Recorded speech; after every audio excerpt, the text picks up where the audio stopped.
So Craig, I want to talk about something that we're pretty passionate about. We tend to work with a lot of people that either own businesses or have owned businesses. And one of the things that we have really been brought into a lot over the last 2 years is helping businesses prepare to sell. Yeah.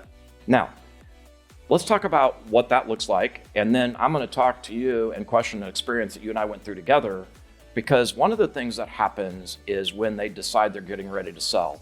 Let's talk through 3 or 4 things that most business owners either have in their minds, or maybe if they don't, they should think about. Right. Well, I think one, business is usually a lifestyle business in many cases. They're using the cash flow to fund their current lifestyle. And so one of the main questions is what's going to happen when I sell this? When I have this liquidity event, what kind of income can it produce? And what we found is the answering to that simple question can have a lot of impact in the design of the sale, the negotiation of the sale, and the ultimate outcome of that sale. So one of the things that came out in one of our real discussions is when we were talking with a client, he didn't know if the amount of proceeds were a lot or a little. Right. In other words, it's kind of the abyss, because they're used to getting maybe salaries, distributions, maybe there's things in the business that are being paid for, cars or trips. So when it gets down to it, the kinds of things that we think about are, one, can we maintain the lifestyle? Yep. But what are the impact of, for example, the structure of the sale and taxes? That's one of the things I want you to speak to. And then the other thing, what we're seeing in the market today, because deal flow is not slowing down. No, there seems to be a lot of interest. I think you've got an aging population too that is finding an opportunity where it makes sense to sell. But you're right, taxes are a huge factor. It's probably the single greatest headwind or dilution to the ultimate value. So mitigating that particular item or showing various solutions and giving optionality of you can do this, you can do that, and a combination to get more out of the proceeds, that's a huge topic of concern for a lot of individuals. So wouldn't it be fair that they're always trying to get the top purchase price? That's right. Then we have to look at tax treatment against the sale. Then you have to look at each one and how they're built, because some of them have some owner financing. Yep. Most of the larger transactions have some holdback.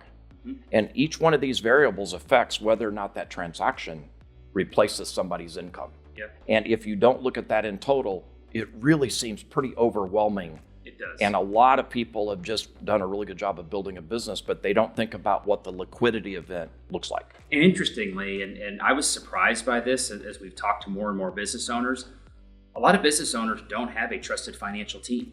So they've spent their entire life investing in their business. That's where the wealth has been created. Yes.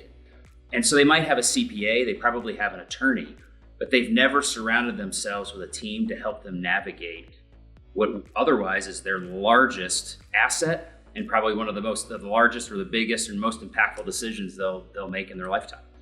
So kind of in the investment lifestyle or investment time frame, one, most people are going through an accumulation phase, could be 20, 30, 40 years. And in the middle of that is kind of a distribution phase where they're maybe drawing on their money. And then usually at the same time, there's a legacy phase that is happening. So the business setting kind of makes all 3 of those occur at one time. That's right. And so they don't get the chance sometimes to think about those other things. Yeah. So I would agree with you in 2 ways. One, they do need somebody that can help them run multiple examples to know what does it mean to them and what's important. The second thing is, when they get done with it, how do you create peace of mind in one of the most important transactions that frequently has 80 or 90% of their total net worth tied up in that single day?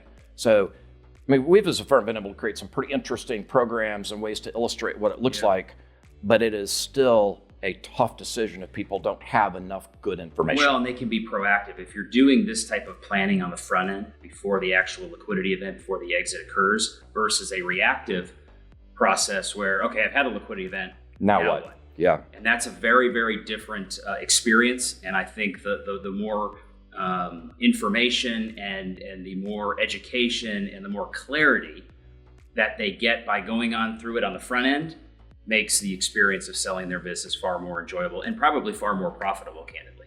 So one of the things that I was surprised by is there was a significant slowdown last year in deal flow because of interest rates and economic environment. It's not like that anymore. No. I think we're going to see a lot more businesses potentially be sold. And I think people need to, how do they get ready? What does their team look like? What does their income look like? And how do you, like you said, form that team before you need it, not reacting when it's already happening? And create the right expectations, because they might hear a buddy that sold their business for 10x and they expect that their business is going to sell. Well, it might sell for more, it might sell for less based on the comparables in the industry. And doing that planning up front to create the right expectations really takes a team to understand the valuations and the impact of that overall sale. So I know in my life, most of the advice I got from a buddy was not correct. So yes, probably have a team of people.